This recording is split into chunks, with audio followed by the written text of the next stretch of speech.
சுவைமணம் சமையலில் இன்றைக்கி நம்ம பார்க்க போகிற ரெசிபி சூப்பரான ஒரு சிந்தாமணி ஸ்டைலில் சிக்கன் வறுவல் தான். வேறு லெவலில் இருக்கும். அப்படி சுட சுட ஒரு வாழை இலை போட்டு நீங்கள் சாப்பிட்டீங்கன்னா சான்ஸ் இருக்காது. வாங்க எப்படி செய்யுதுன்னு பார்க்கலாம் ரெசிபி.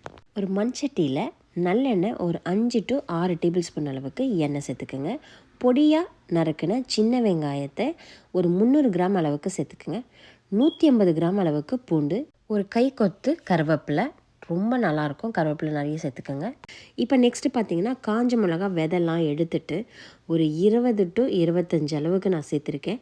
கிள்ளிக்கலாம் நீங்கள் ஆக்சுவலாக காஞ்ச மிளகாய். இப்போ இவங்க இது எல்லாத்தையுமே நல்லா வதக்கிக்கலாம்.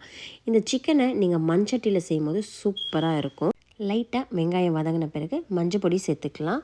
மஞ்சள் பொடி பார்த்தீங்கன்னா ஒரு 1/4 ஸ்பூன் அளவுக்கு சேர்த்து வதக்கி விட்டுக்குங்க. நெக்ஸ்ட்டு நான் வந்து சிக்கன் ஆட் பண்ண போகிறேன். நல்லா சிக்கனை வாஷ் பண்ணிவிட்டு ஒரு 1/4 கிலோ அளவுக்கு தான் சிக்கன் எடுத்திருக்கேன். இந்த சிந்தாமணி சிக்கனுக்கு வித் போனோட போடுங்க, ரொம்ப ரொம்ப நல்லாயிருக்கும்.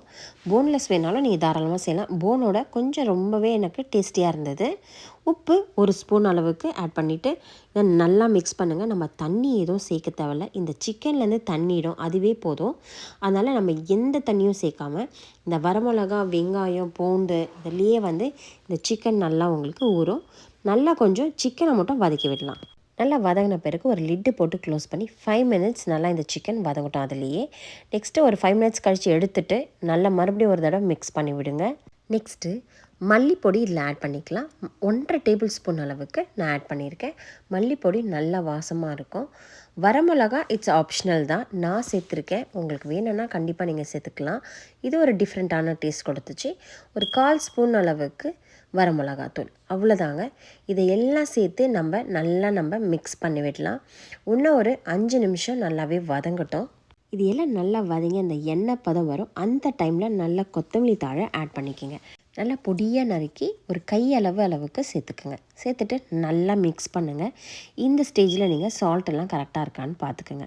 எனக்கு கொஞ்சம் லைட்டாக கம்மியாக இருக்கிற மாதிரி இருக்குது. அதனால் இன்னும் ஒரு பிஞ்ச் அளவுக்கு நான் சால்ட்டு சேர்த்து நல்லா மிக்ஸ் பண்ணுறேன்.